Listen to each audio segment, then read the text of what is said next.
Prince Harry did not return to the United Kingdom in search of forgiveness. He didn't arrive at Heathrow humbled and hoping for warm embraces or family reconciliation.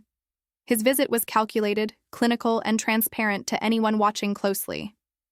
4 carefully orchestrated days of appearances concluded with an oddly brief 25-minute coffee meeting with King Charles, if one can even call it that. Yet headlines portrayed it as a moving reunion, as though it marked some significant turning point. In reality, it was little more than staged public relations. What makes this all the more troubling is that the only real leverage Harry and Meghan seem to hold is tied to the very thing they claim to guard so fiercely: their children. Archie and Lilibet, despite all the talk of shielding them from media attention, are frequently invoked when the Sussex narrative requires a lift. It's hardly accidental that this sudden attempt at reconnection with King Charles comes precisely as both their Spotify and Netflix deals have fizzled out. Their reputation has suffered heavy blows, corporate enthusiasm has cooled, and Meghan's once polished Duchess image is now losing its sheen. So what remains at their disposal? The grandchildren card. Reports from palace insiders suggest King Charles, while contending with cancer, longs to spend more time with his grandchildren, a perfectly natural sentiment.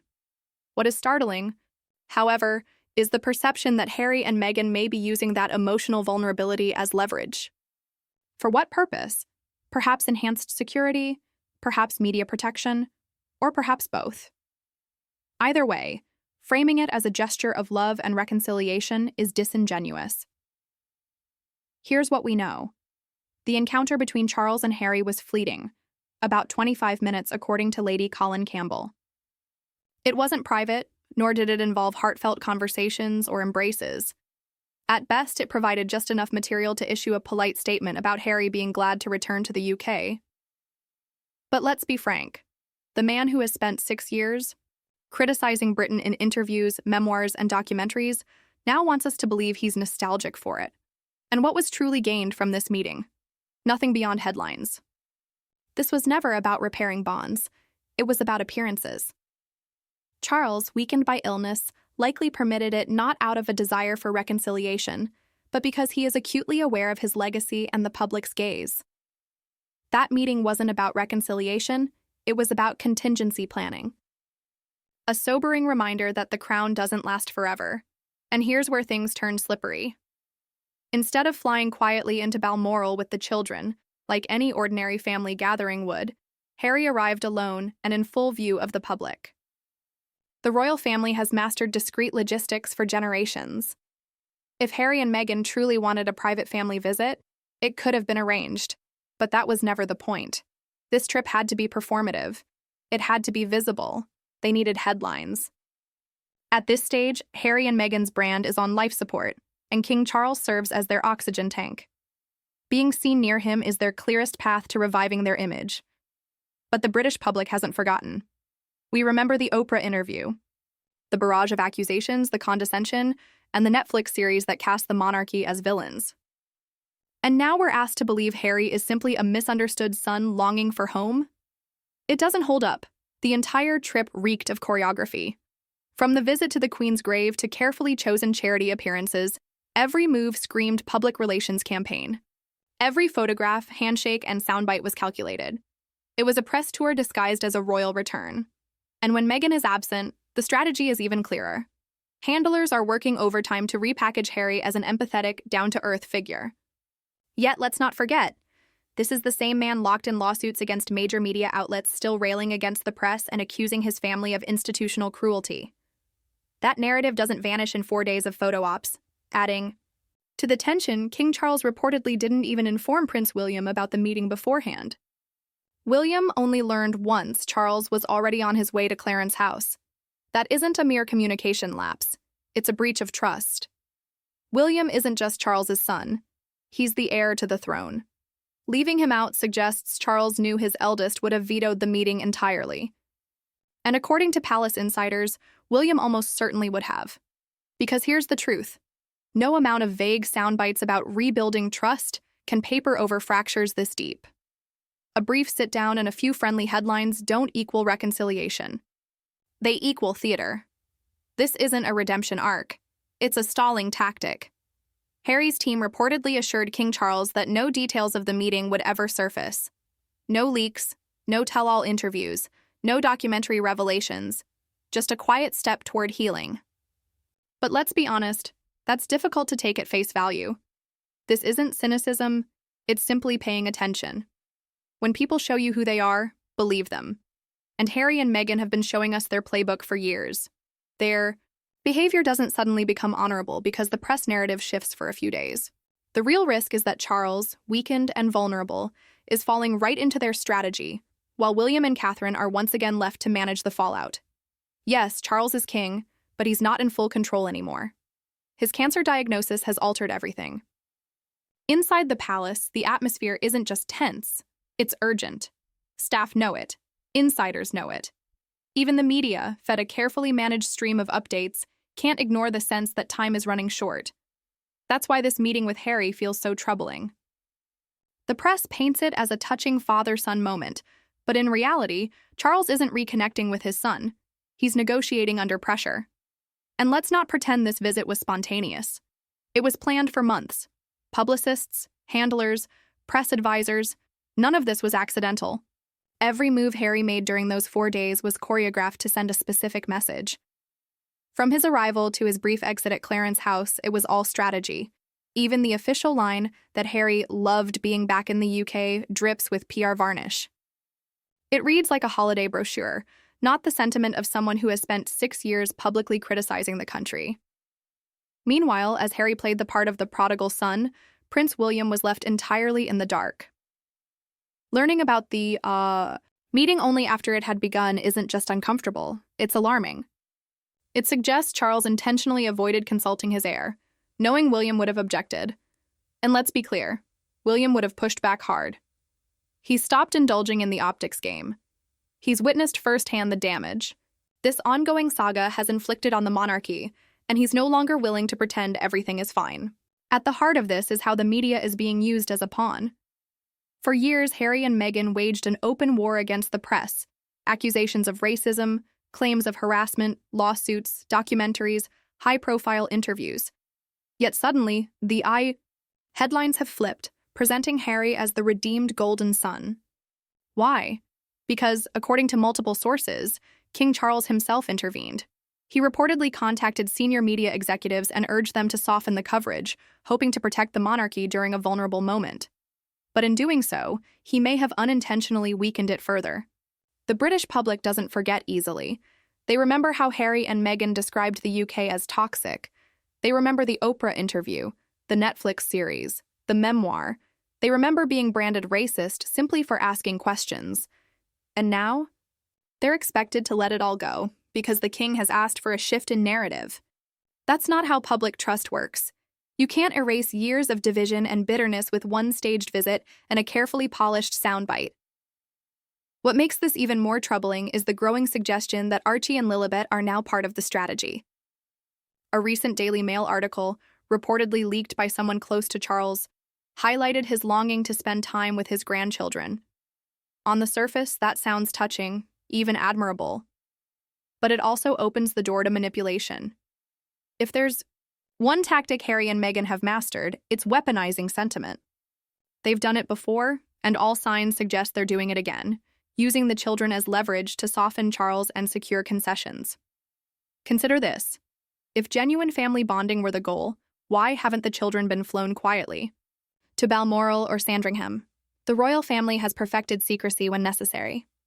Discreet visits could have happened at any time, but the value for Harry and Meghan isn't in private moments, it's in publicity.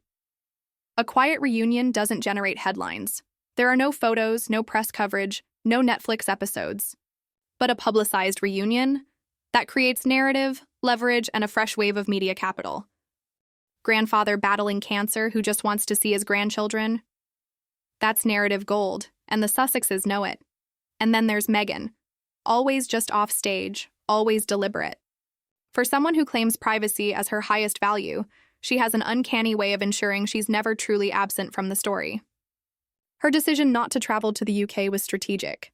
It gave Harry a temporary glow, a healing sun image the press could latch onto. But make no mistake, she's still pulling the strings. Every photo, every line fed to the press, Every curated appearance is the Markle machine at work. It never rests. It evolves. The tragedy here is that Charles appears to be falling for it. Whether driven by guilt or the urgency of his illness, he's allowing Harry back into the fold, at least for now. But that's dangerous territory. Once you allow manipulation through the door, shutting it again is nearly impossible, especially when dealing with people who treat sentiment not as sacred, but as a tool. Meanwhile, William and Catherine are once again left carrying the weight. They remain the steady hands in the storm, the couple who managed to keep calm amid years of turmoil. That perception isn't accidental. It's the product of discipline and restraint. But even they have their limits. If Charles continues to make unilateral decisions without consulting them, it risks widening cracks within the institution itself. This isn't simply about a father and son reuniting. It's about the monarchy's future. And right now it looks less like a legacy of stability and more like a chessboard. Harry may believe he's playing four-dimensional chess, but the truth is the board he's chosen is made of sand. The British public isn't buying the glossy redemption tour. Not after years of lawsuits, damning interviews, documentaries, and the bombshell memoir. For every stage smile, every carefully leaked, heartfelt soundbite, there are mountains of receipts, from Oprah, from Netflix, from Spare. Harry may be betting on short public memory cycles, but Britain doesn't forget that easily. Broken trust can't be mended with a few smiles and a 25-minute sit-down. And the real elephant in the room? It isn't Harry, it's Charles. The king's health has thrown the monarchy into a precarious state. Behind the polished press releases and smiling balcony appearances lies a far more unsettling truth. The throne has never felt more fragile. Palace insiders suggest the king's condition may be more serious than publicly acknowledged. And whether he admits it or not, Charles appears to be in the process of tying up loose ends. His reign, already overshadowed by controversy, could end far sooner than many expected. That ticking clock leaves him vulnerable to making emotional choices, especially where Harry is concerned. The press may frame this as a father reconciling with his son, but the truth is far more complicated. This isn't simply a family matter, it's a fight for legacy. Charles wants history to remember him as the monarch who healed divisions, who brought his fractured family back together. But that desperation, fueled by the awareness that time may be short, is clouding his judgment. And Harry and Meghan know it. They're exploiting it. The most manipulative aspect of this entire saga is the way Archie and Lilibet are repeatedly dangled as bargaining chips. For years, Harry and Meghan insisted they valued their children's privacy above all else. Yet every time their public standing slips, the children are quietly reintroduced into the narrative. It's no longer subtle. When the Netflix deal collapsed, photos of Archie appeared. When Spotify cut ties, stories about Lilibet surfaced. And now, as their brand teeters on irrelevance, they've turned once again to family, using the children as emotional leverage. If their intent had truly been to reconnect with Charles on personal terms, they could have arranged a discreet visit. No photographers, no staged quotes, no headlines. But that's not what happened. Instead, Harry flew in alone, left the children in California, and ensured that every step of his trip was shadowed by cameras. The message was unmistakable. This wasn't about reconciliation. It was about optics. Even more telling, Harry's team reportedly pledged not to leak details of the meeting. Yet within hours, carefully curated soundbites began circulating in sympathetic outlets. Harry loved being back in the UK. He wants to rebuild the relationship. He regrets how things played out. All perfectly crafted, all designed to soften his image. But how can anyone take these statements at face value when his track record tells a different story? For years, Harry has prioritized brand deals over bridges, optics over genuine connection. And then there's William, conspicuously absent. According to sources, he wasn't consulted, wasn't invited, and didn't learn of the meeting until it was already underway. That wasn't an oversight, it was deliberate. Charles didn't want pushback, but in sidelining his heir, he's created an even deeper divide. Because William isn't just the next in line. He's the figure who has steadied the monarchy while the rest of it has been consumed by scandal. The backlash speaks volumes. People aren't upset that Harry met with his father. They're upset with how it's being spun. The press frames it as a sweeping reconciliation, but the reality doesn't match the headlines. The wounds haven't healed. The apologies haven't come.